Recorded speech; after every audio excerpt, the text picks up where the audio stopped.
video, I want to give you a couple ideas of how to keep your practicing fun for yourself at your own level. My first idea is this: simply just pick two chords that you know or know how to play and practice playing them. Okay, what do we know? We know an F major 7,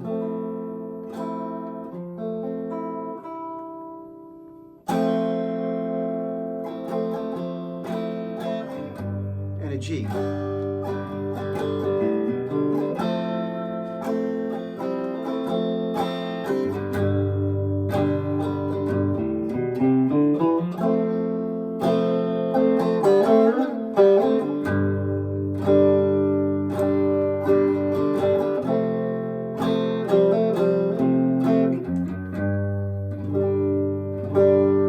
So simply just practice playing the two chords and figure out different ways to get back and forth to each of them.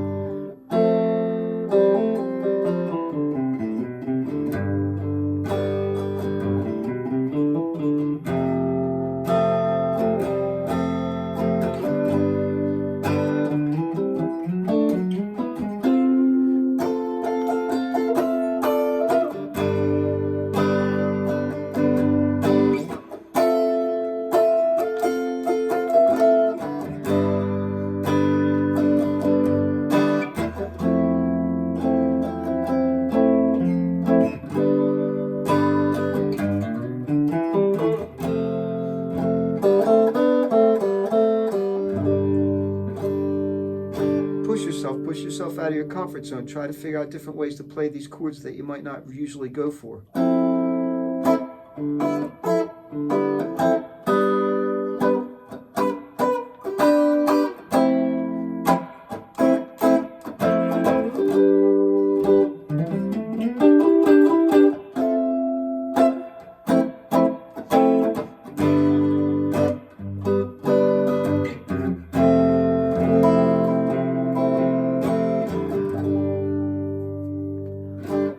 My second idea that I think is really important for everybody is you either try to put something in a loop so that you can practice playing to it, or you put on a backing track and you practice playing with that. One of the biggest things that happens when we all try to learn how to play guitar in our living room is we're playing by ourselves. And that's great to be playing by yourself, but you really want to get used to putting what you're playing against something, whether it be your own rhythm or somebody else's. There's karaoke tracks for songs all over the place. Play to something. Play with some kind of track behind you.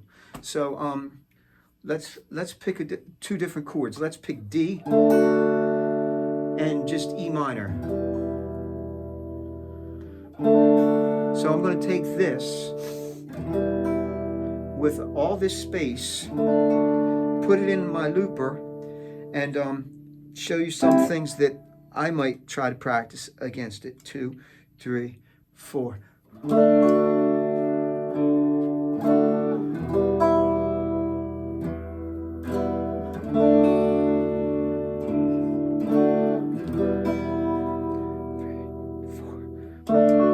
So my first thing would be, what scale am I going to play over that?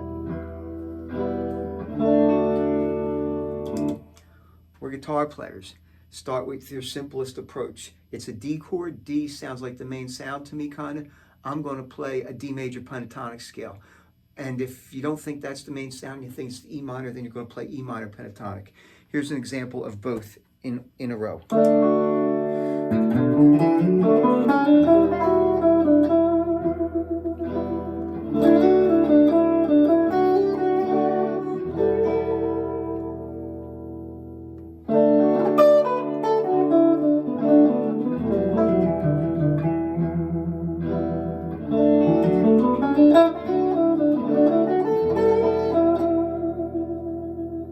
So that was D major, here's E minor.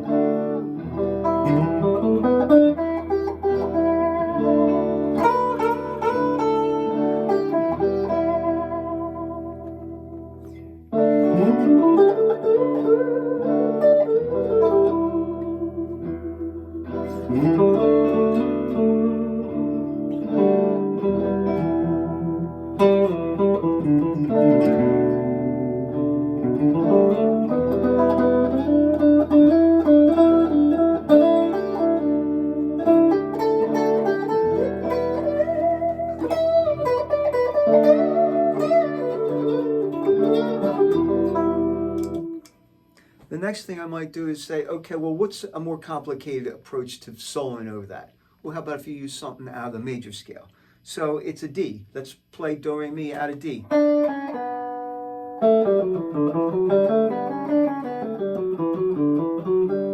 Anyway, you know how to play D major.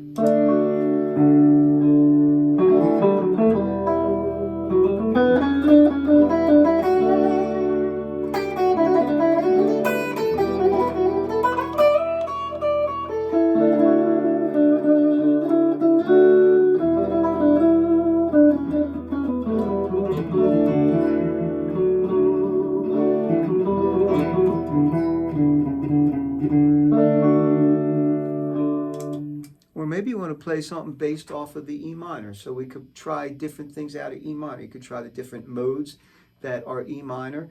See what you like, see what you don't like. They're all going to sound different. They all might work, but they might have a big clash when that D chord comes up. But that's part of what you're doing. You're practicing. You're trying to get better, figuring out how to use all this stuff. So let's play some E minor stuff.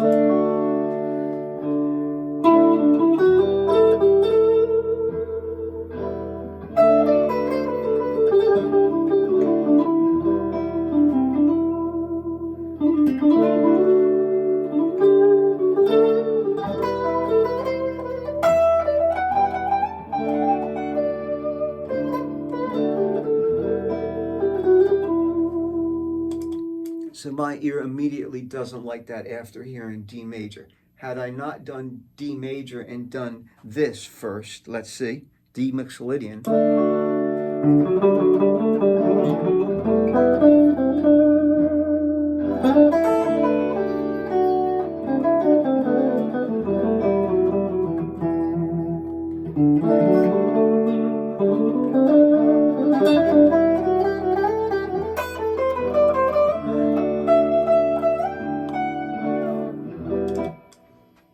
In theory, it works, but it doesn't sound good, and it wouldn't be my first choice if I had to play over these two chords after hearing both of them. So here's your E Dorian, which will sound perfect again.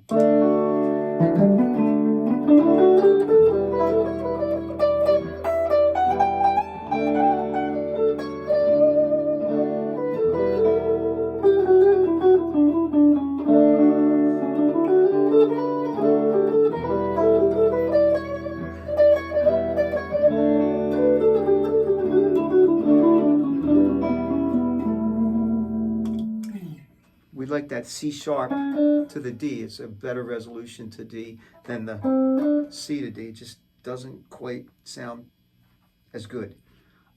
My next thought with these two chords and my looper on would be, let's practice some arpeggios over this. Well, how about if we just practice playing D and E minor arpeggios, even if it's not at the actual time the chords are playing D and E minor. So here goes some of that for you.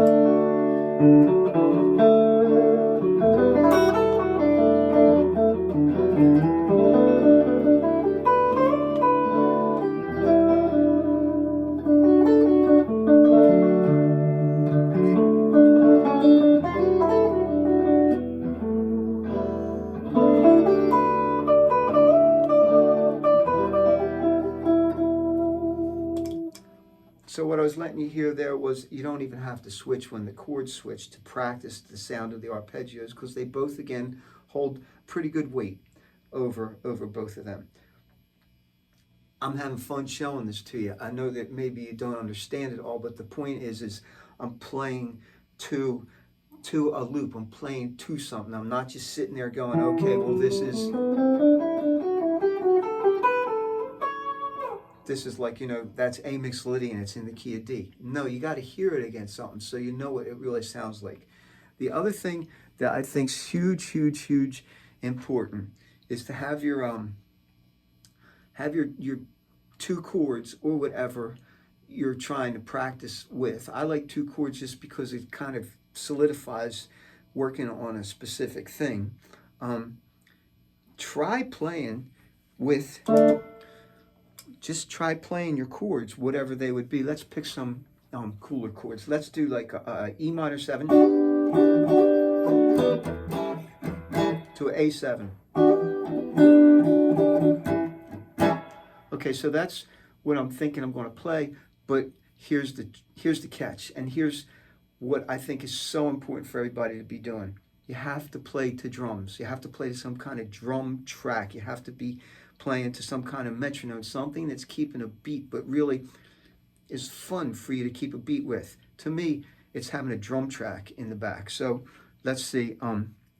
Here's my drums. Now I have to adjust to this speed.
So everybody,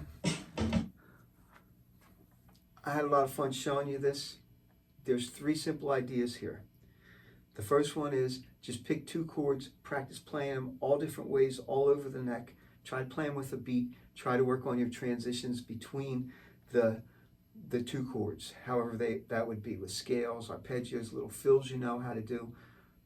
Secondly, put something behind you to practice to. A loop or a backing track works perfect. You want to get used to hearing what you're playing against some other harmonic content.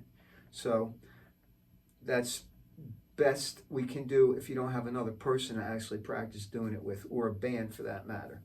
And then lastly, practice playing to the drums.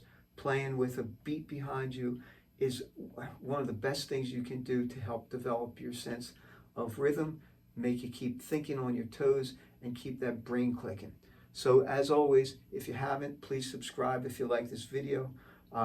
Your support is greatly appreciated, and play a lot of guitar.